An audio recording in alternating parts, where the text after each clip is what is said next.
सुप्रभात, जय श्री कृष्णा, राधे राधे। और मेरी तरफ से सभी को सादर नमस्कार, सादर प्रणाम। प्रतियोगी परीक्षाओं की तैयारी करने वाले सभी प्रतिभागी स्वस्थ होंगे, कुशल होंगे और खुश होंगे। चलो एक बार फिर जुड़ते हैं हम आपके साथ एक नए टॉपिक के साथ। जो कल हमने भारतीय संविधान के भाग जो 11 भाग हम आपको समझाए थे, आज उस भारतीय संविधान के 245 से लेकर 263 के बाद जो 264 पर 12वां भाग शुरू होता है, 280 जो वित्त आयोग का गठन है और 300 में तक ये सीमित होता है। तो देखिए भारतीय संविधान का 12वां भाग, संविधान के भाग संख्या 12 में जो दिया गया वो वित्तीय शक्तियां दी गई है, या वित्तीय लेखा जोखा ओब्लिक आयोग के बारे में बताया गया है। भारतीय संविधान के भाग संख्या में 264, अनुच्छेद संख्या जो आपके पास होगी वो 264 होगी, और 264 से यानी कि अनुच्छेद 300 तक जो वित्तीय विवरण जो है उन वित्तीय विवरणों के बारे में बताया गया। यानी कहा जाता है भारत के संविधान में एक संशोधन हुआ था, 44वां संविधान संशोधन, और 44वां संवैधानिक संशोधन 1978। उस समय देश के जो पीएम हुआ करते थे उस पीएम का नाम था मोरारजी देसाई। उसके पीएम का नाम क्या था? मोरारजी देसाई उस पीएम का नाम था। 1978 की बात है, 44वां संवैधानिक संशोधन हुआ था। एक बात हम और बताना चाहेंगे, ये मोरारजी देसाई देश के प्रथम प्रधानमंत्री हैं। ये देश के प्रथम प्रधानमंत्री हैं जिन्हें पाकिस्तान का सर्वोच्च पुरस्कार, पाकिस्तान का सर्वोच्च पुरस्कार निशान पाकिस्तान दिया गया।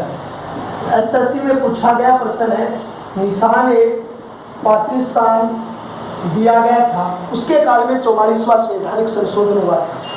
इस 44वें संवैधानिक संशोधन के अंतर्गत संपत्ति के अधिकार को हटा दिया था। संपत्ति के अधिकार को कानूनी अधिकार घोषित किया। कौन सा अधिकार घोषित किया? कानूनी अधिकार। संपत्ति का अधिकार किसमें था? तो अनुच्छेद 31 में था। कितने में था? अनुच्छेद 31, जिसको कानूनी रूप दिया। क्या दिया? कानूनी रूप। और सुरक्षित कहाँ कर दिया था उसे? सुरक्षित 300 भाग में कर दिया। भारतीय संविधान की भाग संख्या कितनी है? 12 है। इसके अंतर्गत क्या वित्तीय लेखा जोखा और आयोग का गठन है। अनुच्छेद 264 से 300 के मध्य ये भाग आपका आता है। इसी भाग में 44वां संवैधानिक संशोधन 1978, मोरारजी देसाई देश के तत्कालीन प्रधानमंत्री थे। ये देश के प्रथम ऐसे पीएम रहे हैं जिन्हें पाकिस्तान का सर्वोच्च पुरस्कार निशान पाकिस्तान से सम्मानित किया गया था। संपत्ति के अधिकार को हटाकर कानूनी अधिकार रूप दिया गया, वो 300 भाग में दिया गया है। भारत के राष्ट्रपति के पास एक अधिकार है कि वो अनुच्छेद 280, अनुच्छेद कितना है? 280 में वित्त आयोग का गठन करता है। किसका गठन करता है?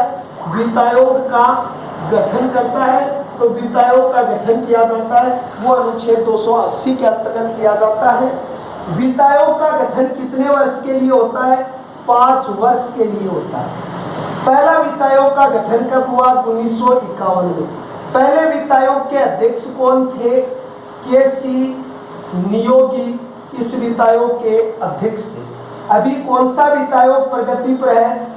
14वां वित्त आयोग जो है वो प्रगति पर है। 14वें वित्त आयोग का कार्यकाल 2015 से 2020 के मध्य था, और इसमें वाई के रेड्डी जो है वो इसके 14वें वित्त आयोग के क्या है? अध्यक्ष है। 13वें वित्त आयोग के अध्यक्ष कौन थे? तो 13वें वित्त आयोग के अध्यक्ष जो रहे हैं वो विजय कलेलकर रहे। कौन रहे? विजय कलेलकर रहे। फिर एक चीज आपसे पूछता है कि वित्त आयोग के कार्य क्या है। तो वित्त आयोग का कार्य है केंद्र व राज्य में वित्तीय निर्धारण, वित्तीय बंटवारा या निर्धारण करना जो है, योजनाओं में जो वित्तीय जो पैसा लगता है केंद्र और राज्य का, उसका बंटवारा करना इसका महत्वपूर्ण कार्य है। फिर ये विद्यार्थियों एक चीज और आती है, ये भी बढ़िया क्वेश्चन है। 13वें वित्त आयोग के अध्यक्ष, पहले वित्त आयोग का अध्यक्ष वर्तमान में कौन सा वित्त आयोग प्रगति पर है, वित्त आयोग का कार्य क्या है, वित्त आयोग का गठन कौन करता है, वित्त आयोग का गठन कितने के अनुच्छेद में है। ये भारतीय संविधान का जो 12वां भाग जो आपका आता है, उस 12वें भाग में इन सभी चीजों के बारे में बताया गया। 13वां जो भाग है जिसमें व्यापार और वाणिज्य के संबंधित जो बातें दी गई हैं, 301 से 307 के अंतर्गत एक बात दी गई है।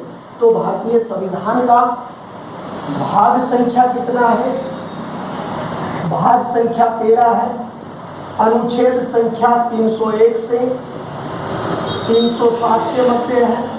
और यहाँ पर इसके अंतर्गत क्या दिया गया, व्यापार वाणिज्य संबंधित अधिकार आपको दिए गए। आप एक बात सुनते हो, देखो एक तो आप पर वेट लगा था, जीएसटी लगी थी, जीएसटी लगी थी, वेट लगा था। ये वेट जीएसटी जो है ये इसी व्यापार और वाणिज्य के अंतर्गत आते हैं या उनके अंतर्गत समागम में जो दिया गया है। यानी आपको एक बात पूछा जाता है, व्यापार वाणिज्य समागम जो दिया गया संगम रूप से या समानार्थक रूप में, सगागम जो दिया गया वो इसी के अंतर्गत है। वेट जीएसटी इनका निर्धारण गवर्नमेंट करती है, वो अधिकार इसमें।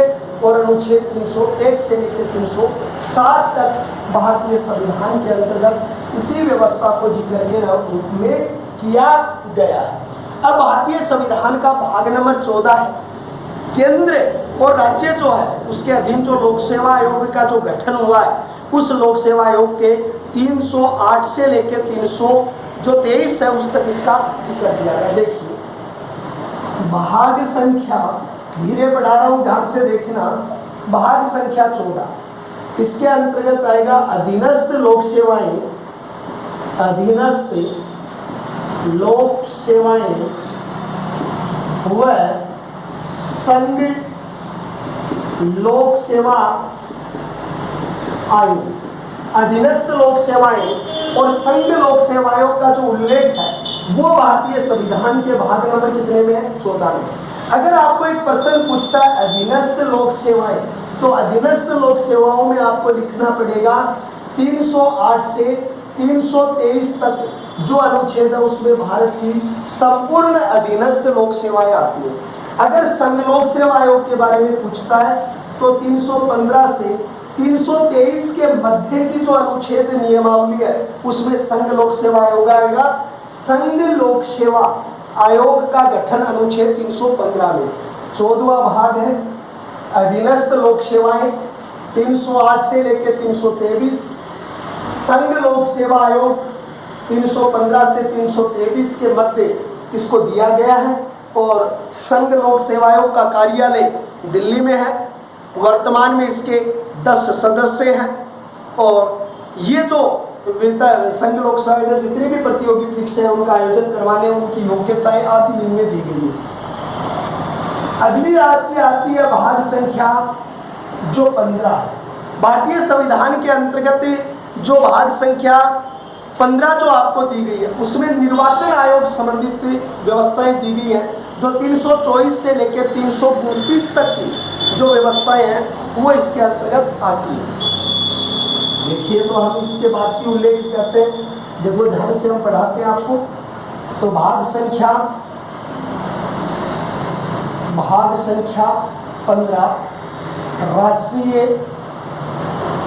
निर्वाचन आयोग या निर्वाचन मंडल, अनुच्छेद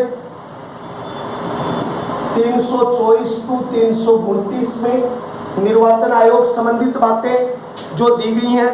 निर्वाचन आयोग अभी 3 सदस्य निर्वाचन आयोग है। पहले 1 सदस्य था, फिर 89 में 3 सदस्य किया, फिर 1 सदस्य कर दिया गया। तो ये निर्वाचन आयोग जो है इसका गठन, इसकी प्रक्रिया, चुनाव की नियमावली, चुनाव की व्यवस्थाएं, ये इसके अंतर्गत दी गई। भारतीय संविधान के मुताबिक दो अनुच्छेद ऐसे 325 और 326। 325 के अंतर्गत आपको वोट देने का अधिकार है। 325 का जो अनुच्छेद है उस निर्वाचन मंडल का गठन 324 में है, ये तो इसके गठन की प्रक्रिया है। 25 में आपको क्या देने का अधिकार है? वोट देने का अधिकार जो आपका आता है वो अधिकार आपको 325 में। 326 का जो अनुच्छेद है वो 326 का अनुच्छेद है जिसमें वयस्क मताधिकार है। 326 में क्या है? वयस्क मताधिकार है। 326 में क्या चीज आती है भाई? वयस्क मताधिकार। वयस्क मताधिकार की शुरू में उम्र कितनी थी? शुरू में 21 वर्ष थी। 61वें संवैधानिक संशोधन, 61वें संविधान संशोधन, 61वें संविधान संशोधन 1988 में इस उम्र को 18 वर्ष कर दिया गया। कितने वर्ष कर दिया गया? 18 वर्ष। उस समय तत्कालीन प्रधानमंत्री कौन थे? राजीव गांधी। और राजीव गांधी ने वयस्क मताधिकार की आयु को कितने वर्ष कर दिया? 18 वर्ष।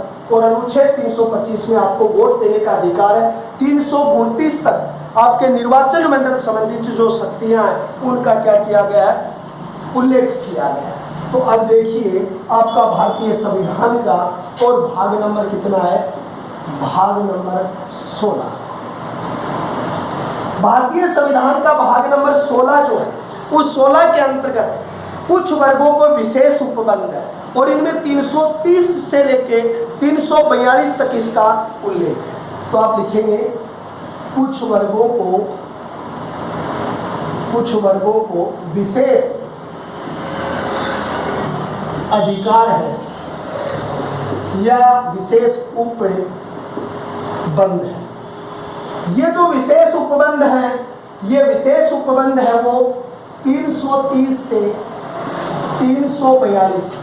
कहने का मतलब आप यहां से लिखोगे अनुच्छेद 330 से लेके 342 तक इस बात का उल्लेख भारतीय संविधान के अकॉर्डिंग यहाँ पर दिया गया। 330 में लोकसभा में SC/ST आरक्षण, अनुच्छेद 331 में लोकसभा में SC/ST का जो आरक्षण है वो आरक्षण दिया गया है। वो अनुच्छेद कितने में दिया है?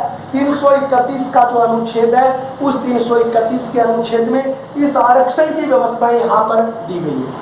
332 के अंतर्गत विधानसभा में SC/ST का आरक्षण, 332 में विधानसभा में SC/ST जो है उसका क्या दिया गया है? आरक्षण दिया गया है। तो 332 के अंतर्गत SC/ST जो आरक्षण यहाँ पर दिया गया इसके अंतर्गत इसको जोड़ा गया। फिर विधानसभा में आंगल जो दिया गया वो 333 के अंतर्गत है। 333 में लोकसभा में एंग्लो इंडियन के मनोनयन की बात कही गई है। मनोनयन की बात कही गई। 330 से 342 तक भाग नंबर 16 कुछ विशेष वर्गों को उपबंध है। अनुच्छेद 330 से 42 तक इनका उल्लेख है। अनुच्छेद 331 में लोकसभा में SC/ST आरक्षण, 32 में विधानसभा SC/ST आरक्षण, 333 में लोकसभा के अंतर्गत एंग्लो इंडियन जो है उसके आरक्षण की बात कही गई है। देखो एक नोटेड बिंदु है बहुत ही महत्वपूर्ण। शंकरादेव समिति के आधार पर, शंकरादेव समिति के आधार पर बहुत ही महत्वपूर्ण बिंदु है ये। शंकरादेव समिति के आधार पर आरक्षण 50% से ज्यादा नहीं हो सकता, ज्यादा नहीं हो सकता। देखो अति महत्वपूर्ण चीज है।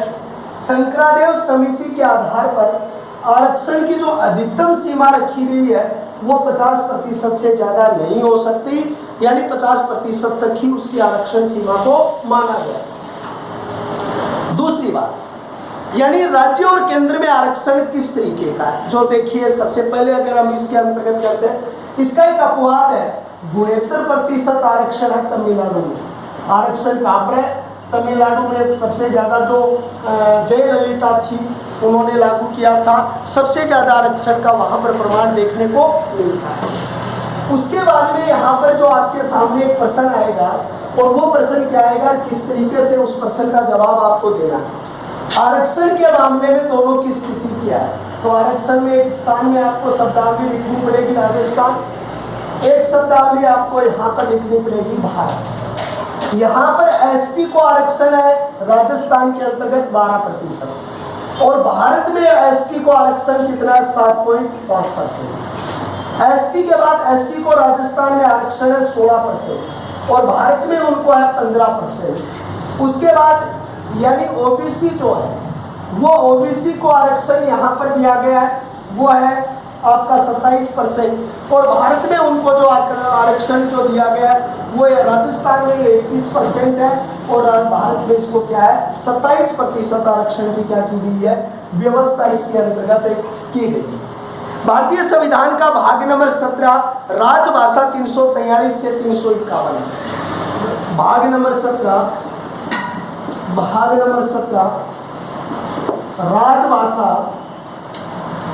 राजभाषा 343 टू 351।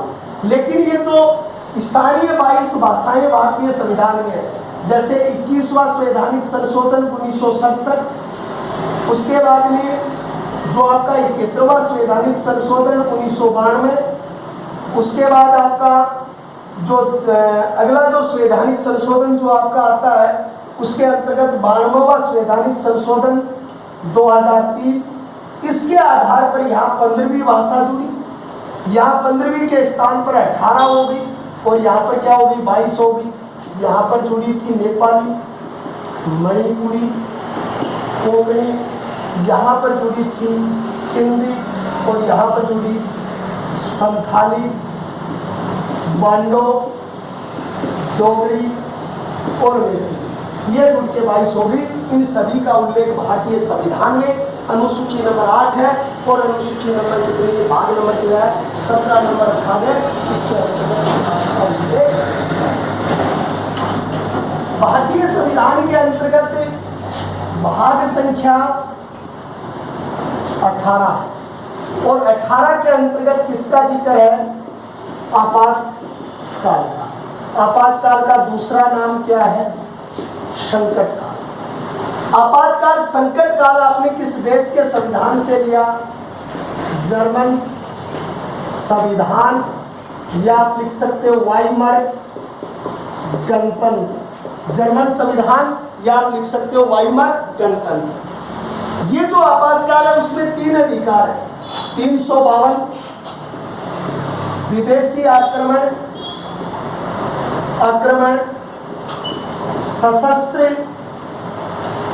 सशस्त्र विद्रोह, और आप लिख सकते हो कि यहाँ पर युद्ध की स्थिति में लागू होता है। 356 किसी राज्य का संवैधानिक तंत्र विफल होने पर, किसी राज्य का संवैधानिक तंत्र विफल होने पर उस राज्य में लागू किया जाता है। और 360 वित्तीय संकट, इनकी जो डिटेलें हैं वो राष्ट्रपति की संकटकालीन शक्तियों में आपको पढ़ाई जाएंगी। इनके बारे में यहाँ पर आपातकालीन घोषणाओं के बारे में बताया गया। भाग नंबर अब छोटे छोटे हैं 3, 19, जिसके अंतर्गत प्रकीर्ण जो दिया गया है, और भारत के संविधान का जो प्रकीर्ण जो दिए गए 61 से 67 तक है। 361 टू 367 के अंतर्गत प्रकीर्ण है। भाग नंबर 20 और 20 नंबर भाग भारतीय संविधान में वो संविधान संशोधन संबंधित है। 368 जो अफ्रीका के संविधान से लिया, संविधान संशोधन दक्षिणी अफ्रीका से लिया गया, और अनुच्छेद इसमें आएगा 368। ठीक। भाग नंबर 21 जो उसके अंतर्गत दिया गया है वो क्या है, वो देखिए आप। भाग नंबर 21 जो आपका आता है, अस्थायी संक्रमणकालीन विशेष उपबंध, भाग नंबर 21, अस्थायी संक्रमणकालीन उपबंध। ये जो विशेषताएं दी गई है, अस्थायी क्या होता है कि यानी देश की कुछ विषम परिस्थितियों में निर्णय जो लिए जाते हैं उन उपबंधों के बारे में बताया जाता है। 369 से लेकर 392 के बीच में जो है वो इसके अंतर्गत उल्लेख है। 369 टू 392 और ये अनुच्छेद है। लास्ट एंड फाइनल बिंदु है वो है आपका भाग संख्या 22 जो है जिसमें प्रविष्टियां हैं। भाग संख्या 22 के अंतर्गत संविधान का प्रारंभ हिंदी परिकृत शब्द जो हुआ है उसके अंतर्गत है। 393 से लेकर 395 तक जो भारतीय संविधान की जो प्रविष्टियां शब्दावली है, इसका निस्तारण है, वो सारी चीजें जो है वो भारत के संविधान के 22वें भाग में। ये आपके प्रश्न थे, जहां तक सोचता हूँ बहुत बेहतर समझ पा रहे हैं। मैं सभी जुड़े हुए साथियों से विनम्र आग्रह करना चाहूँगा, आपके लाइक, आपके सब्सक्राइब, आपका प्रेम, आपका सहयोग, आपके कमेंट मेरी ऊर्जा है, एनर्जी है। मैं और बेहतर वीडियो बना सकूं, कमियां निकालिए ज़्यादा से ज़्यादा और मेरे तक पहुंचाइए। कल हम नए वीडियो के साथ मूल अधिकार के 3 वीडियो पढ़ेंगे, फिर नीति निर्देशक के 2 वीडियो पढ़ेंगे, फिर मूल कर्तव्यों का 1 वीडियो पढ़ेंगे।